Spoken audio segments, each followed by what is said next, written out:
তো একটা ভিডিও আমার বানাতে ইচ্ছা করলো, তাই ভিডিওটা আমি আজকে বানালাম। কথাটা হচ্ছে মানে ভিডিওটা না করিয়েই পারলাম না। তার কারণ হচ্ছে আমি এত বছর ঠাকুরকে বরণ করতে যাচ্ছি, এই বছর প্রথম আমি ঠাকুরকে বরণ করতে যেতে পারলাম না। আমার মনের মধ্যে ভীষণ কষ্ট লাগছে যে সারা বছর আমি ঠাকুরকে বরণ করতে পারবো না। আর সেই ঠাকুরের মাথার সিঁদুর নিয়ে আমি সিঁদুরের মধ্যে মিশিয়ে রাখি, যেটা আমাদের মা, শাশুড়ি মা বলে। তো সেই সিঁদুরটা দিয়ে আমি পড়ি। তো আজকে আমার ভীষণ কষ্ট লাগছিল মনের মধ্যে যে ইস, আমি পারবো না এটা। তো এই যে আমরা আপনাদের মধ্যে অনেকে আমাকে প্রশ্ন করেন না যে বাবুর একটা ভাই নেই কেন, বাবুর একটা বোন নেই কেন, বাবুর একটা বোন নিয়ে নাও। হ্যাঁ, একটা মেয়ে থাকলে তো অনেক সুবিধে হয়। বিশ্বাস করুন, ছেলে মেয়ে বলে না আলাদা করে কিচ্ছু হয় না।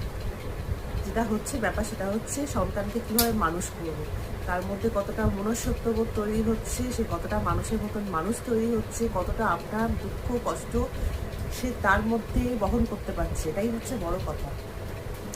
কেন বলছি কথাটা হচ্ছে, আজকে যেহেতু আমি বরণ করতে যেতে পারিনি, তো আমার সন্তান অর্থাৎ আমার ছেলে, মেয়ে নয় কিন্তু, ঠিক আছে? আপনারা অনেকেই বলেন আপনার একটা মেয়ে দরকার ছিল, মেয়ে, বাবুর কেন একটা বোন হয়নি?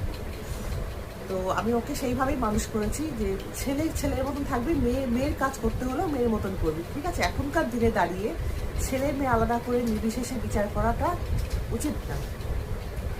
তো দেখছি যে মায়ের তো মনে খুব কষ্ট হচ্ছে। আমি তো প্রত্যেকবার মায়ের সাথে যাই, মা বরণ করে, আমি থাকি, ব্যাপারটা পুরো এনজয় করে। ও ছোটো থেকে দেখেছে যে আমি কি করি না করি।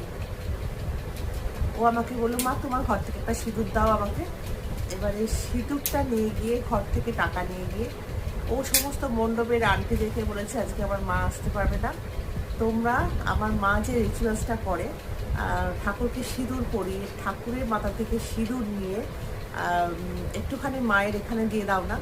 আর আমাদের এখানে মণ্ডপে একটা ব্যাপার আছে, সেটা হচ্ছে পুজোতে যত আলতা সিঁদুর ঠাকুরের স্থানে পড়ে সমস্ত স্ত্রী মানুষ থেকে ওগুলোকে ভাগ করে দেওয়া হয়। তো আজকে আমি এতটা খুশি যে আমি খুব দুঃখ পাচ্ছিলাম যে মায়ের দেওয়া সিঁদুরকে আমি দিতে পারবো না সারা বছর।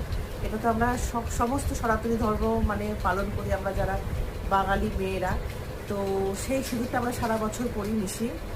তো ঠিক সেই কাজটাই দেখুন আমার ছেলে করে নিয়ে এসছে। এখান থেকে ঘর থেকে সিঁদুরটা নিয়ে গেছে, এখান থেকে ঠাকুরকে বলেছে মানে আন্টিদের বলেছে একটু সিঁদুরটা পরিয়ে দাও, আর ওরা দিয়েছে। আর ওখানকার থেকে সিঁদুর এর মধ্যে মিশিয়ে দিয়েছে, আর এই যে আলতা সিঁদুর আমার জন্য ও নিয়ে এসছে। তাহলে বলুন তো কেন ছেলে মেয়ে আলাদা হবে? আমি ভীষণ খুশি আমার সন্তানকে পেয়ে।